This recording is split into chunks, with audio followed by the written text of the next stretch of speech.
नमस्कार, बुलेटिन में आप सबका स्वागत है। मैं हूं आप सबके साथ अनूप। चुनावी खबरों का रुख करेंगे, लेकिन उससे पहले एक बड़ी खबर भागलपुर से, जहां गंगा नदी में यात्रियों से भरी नाव पलट गई। बताया जा रहा है कि नाव में 50 से ज्यादा लोग सवार थे।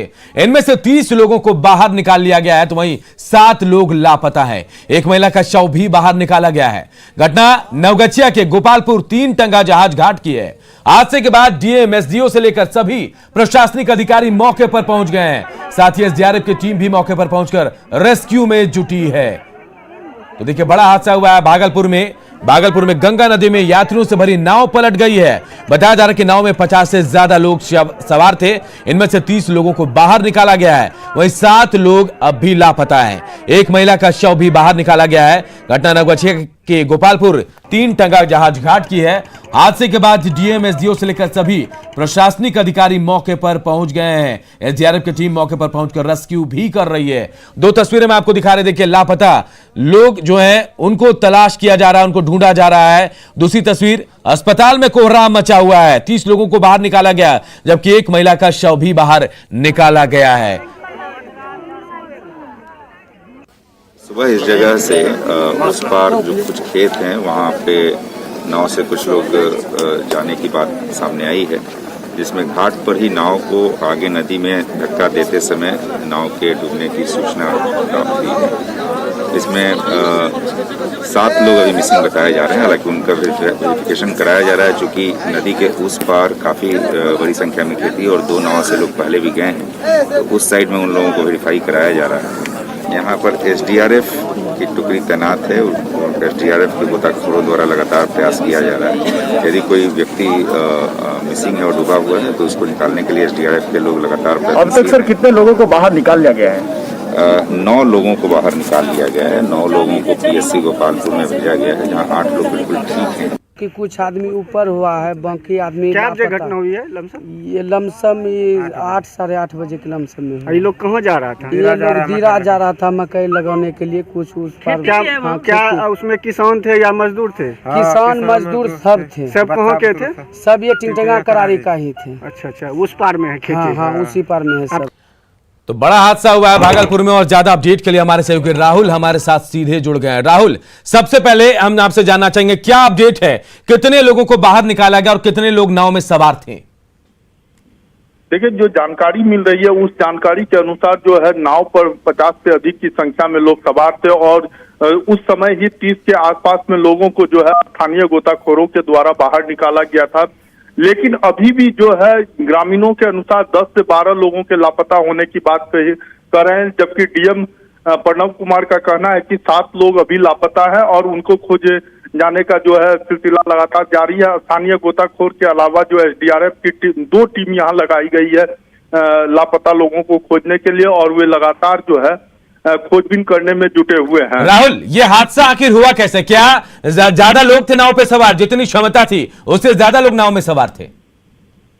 देखिए, यह जो इलाका है बिल्कुल पूरी तरह से दियारा का इलाका है और यहाँ के इलाके के लोगों का आवागमन का एकमात्र जरिया जो है नाव है। लोग गंगा को पार करके जो है मकई की बुआई करने के लिए जा रहे थे। इसमें अधिकांश दिहाड़ी मजदूर और किसान वर्ग के लोग थे जो खाद बीज लेकर उस पार जा रहे थे, और इसी क्रम में जैसे ही घाट से नाव को धक्का देकर जो है आगे बढ़ाया गया, और उसी दौरान जो है नाव डूब गई, और वहीं पर गहरे खाई होने के कारण, गहराई अधिक होने के कारण जो है लोग पानी में डूब गए। हालांकि जो लोग तैरने के लिए जानते थे वे तुरंत बाहर निकल गए, जबकि जो घाट के पास में लोग वहां पर था उन लोगों ने रेस्क्यू करते हुए दूसरे अन्य लोगों को बाहर निकाला। राहुल, जिन लोगों को बाहर निकाला गया, जिन्हें अस्पताल में भर्ती करा गया, फिलहाल उनकी हालत कैसी है? कोई जानकारी मिल पाई है? देखिए, यहाँ सामुदायिक स्वास्थ्य केंद्र में जो है लगभग 15 की संख्या में लोगों को भर्ती कराया गया है। सबों का लगातार ट्रीटमेंट चल रहा है और सभी खतरे से बाहर बताए जा रहे हैं, जबकि एक महिला का शव बाहर निकाला गया है। चलिए, बहुत बहुत शुक्रिया राहुल। तो देखिए, बड़ी खबर इस वक्त आई है, भागलपुर में नाव हादसा हुआ है। भागलपुर के नवगछिया के गोपालपुर 3 टंगा जहाज घाट में यह हादसा हुआ है, जहां नाव पलट गई। 50 से ज्यादा लोग नाव में सवार थे।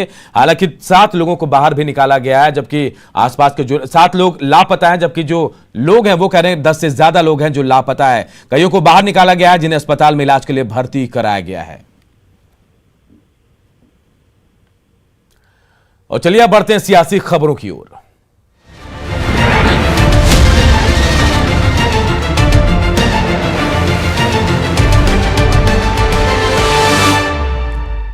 पटना के एन कॉलेज में मतगणना केंद्र बनाया गया। यहां प्रशासन की ओर से तैयारियां अंतिम चरण में है। स्ट्रांग रूम में ईवीएम और वीवीपैट को सील कर दिया गया है। वहीं काउंटिंग सेंटर पर विधानसभा वार काउंटर भी बनाया जा रहा है और साथ ही यहां 3 स्तरों पर सुरक्षा के भी इंतजाम किए गए हैं। एन कॉलेज काउंटिंग सेंटर का जायजा लिया हमारे सहयोगी रजनीश कुमार ने। एन कॉलेज मतगणना केंद्र पर सभी प्रकार की तैयारियां पूरी कर ली गई है। मतदान समाप्ति के बाद ही स्ट्रांग रूम में ईवीएम और वीवीपैट को सील कर लिया गया। उसके बाद देख सकते हैं अब मतगणना की तैयारी चल रही है। 14 विधानसभा है, इसको लेकर विधानसभा वाइज देख सकते हैं काउंटर बनाया गया है। बांकीपुर, बख्तियारपुर, फुलवारी, मनेर, दानापुर, बाढ़, तमाम जो विधानसभा है उसको यहाँ पर अंकित किया गया है पंडाल के बाहर। और देख सकते हैं कि यहाँ पर काउंटिंग की तैयारी लगभग चल रही है और वेटिंग रूम के साथ साथ मीडिया सेंटर जो कंट्रोल रूम है उसके साथ साथ देख सकते हैं कि आप कोरोना काल है, इसको लेकर सोशल डिस्टेंसिंग को फॉलो करना है। नतीजा यहाँ पर मैप तैयार किया गया है। जो भी मतगणना कर्मी आएंगे यहाँ पर वो देख सकते हैं इसी प्रकार से अंदर प्रवेश करेंगे। यानी बोरिंग रोड चौराहा से लेकर पाटलिपुत्रा पानी टंकी तक यातायात अवरुद्ध रहेगा। सिर्फ मतगणना कर्मी ही उसमें भाग ले सकेंगे। जिला प्रशासन की ओर से 24/7 जो कर्मी हैं उनकी प्रतिनियुक्ति कर दी गई है। जो मतगणना केंद्र है वहां पर सुरक्षा व्यवस्था की बात करें तो अर्धसैनिक बलों के साथ साथ जो बिहार पुलिस के जवान हैं वो कल से ही यहां पर तैनात रहेंगे। यानी 14 विधानसभा क्षेत्र की जो वोटिंग समाप्ति हुई है उसके बाद जो ईवीएम है यहीं पर उसको सील किया गया है और अब सिर्फ 10 तारीख का इंतजार है जब प्रत्याशियों के भाग्य का फैसला इसी एन कॉलेज सेंटर से होगा और जिस पर सभी की निगाहें टिकी हुई है। हालांकि जिला प्रशासन के लिए एक कड़ी चुनौती है क्योंकि कई वीवीआईपी के जो समर्थक हैं वो भी बाहर मौजूद रहते हैं। ऐसे में सुरक्षा व्यवस्था की बात करें तो जिलाधिकारी ने साफ कहा है कि एक रोड मैप तैयार किया गया है और उसी के आधार पर यहाँ पर मतगणना का काम किया जाएगा। कैमरामैन दीपक के साथ रजनीश कुमार, न्यूज 18 पटना। सीएम नीतीश कुमार ने आज कटिहार में चुनावी सभा कर एनडीए उम्मीदवार तारकिशोर प्रसाद के लिए लोगों से वोट मांगा। सीएम नीतीश ने इस दौरान अपने 15 साल के काम की तारीफ की और साथ ही विकास के नाम पर लोगों से वोट देने की अपील की। उन्होंने कहा कि बिहार का विकास दर औसत से ज्यादा है, प्रति व्यक्ति आय भी 10% से ज्यादा इसमें वृद्धि हुई है। अपराध के मामले में जो इतनी बड़ी आबादी का हम लोगों का बिहार का राज्य है, इतना बड़ा राज्य है, अपराध के मामले में इसका 23वां नंबर है देश में। आप जान लीजिए कि अपराध पर किस तरह से नियंत्रण हुआ। और विकास का दर, बिहार में विकास का दर प्रति वर्ष 12.84%, प्रति व्यक्ति आय में जो वृद्धि हुई है औसतन 10.52%। तो आप लोगों ने काम करने का मौका दिया, एक एक काम किया। अपराध पर सहरसा में तेजस्वी यादव ने महागठबंधन प्रत्याशी लवली आनंद के पक्ष में प्रचार किया। तेजस्वी ने यहां बेरोजगार के वादे को दोहराते हुए जनता से अपील की कि उन्हें एक मौका दिया जाए। समय आप लोगों का नहीं लेंगे क्योंकि आज आखिरी प्रचार का लगभग 17 जगह, इसलिए आप सब लोगों से इतना कहना चाहते, बड़ी संख्या में यहाँ नौजवान है, जरा एक बार हाथ उठा के बताइए कितने लोग बेरोजगार हैं। इतनी बड़ी संख्या बेरोजगारों की है, लेकिन नीतीश कुमार जी को और मोदी जी को ये समस्या नजर नहीं आ रही, आप लोगों की परेशानी कठिनाई नजर नहीं आ रही। यहाँ हमारे वामपंथी दल के ओम प्रकाश जी हैं, कांग्रेस के सभी साथी यहाँ उपस्थित हैं। हम आप लोगों से इतना कहना चाहते हैं कि एक मौका हमको तेजस्वी यादव को आप लोग देने का काम करें। हिंदुस्तानी आवाम मोर्चा के अध्यक्ष जीतन राम मांझी ने सीएए और एनआरसी को लेकर सीएम नीतीश कुमार के बयान का समर्थन किया। उन्होंने कहा कि देश के मूल निवासियों को कोई बाहर नहीं निकाल सकता और कोई भी सरकार ऐसा नहीं कर सकती। देश में अनधिकृत कुछ लोग हैं, उनके निकालने की बात अलग है, लेकिन जो यहाँ के मूल निवासी हैं, यहाँ के रहने वाले हैं अधिकृत रूप में, उनको कौन निकाल सकता है? हम नहीं समझते हैं कि कोई भी सरकार हो उसको नहीं निकाल सकती है। इसलिए नीतीश कुमार जी ने कहा वो ठीक कहा। इधर चुनावी शोर शराबे के बीच एनडीए के जो नेता हैं वो लगातार बड़ी जीत का दावा कर रहे हैं। उनका कहना है कि महागठबंधन को जनता ने नकार दिया और वो शून्य पर आउट होंगे। भला तो सब भला, और मुझे विश्वास है कि आज अंतिम जो राउंड का जिसकी चुनाव की तिथि 7 तारीख को है, तो काफ़ी बड़े पैमाने पर लोग प्रचार प्रसार आज सायंकाल तक समाप्त कर देंगे और फिर जनता मालिक है, जनता मतदान करेगी 7 तारीख को अंतिम मतदान। और मुझे विश्वास है कि एनडीए के पक्ष में भारी मतदान करने जा रहे हैं लोग, जैसा कि 2 चरणों में मतदान एनडीए के पक्ष में हुआ है और पूरी तरह से हम आश्वस्त हैं कि हमारी सरकार एनडीए की बनने जा रही है। बहुत साफ है कि बिहार की जनता ने विकास के लिए वोट करने का मन बनाया है और 15 वर्षों में बिहार की जनता ने देखा है कि बिहार में हर क्षेत्र में किस प्रकार से विकास हुआ है। एकदम एनडीए के पक्ष में जनता का मूड है, जनता मन बना लिया है कि फिर से एनडीए की सरकार बनाएंगे बिहार में। सभा करने से वोट मिलता है, वोट जनता देती है काम के आधार पर।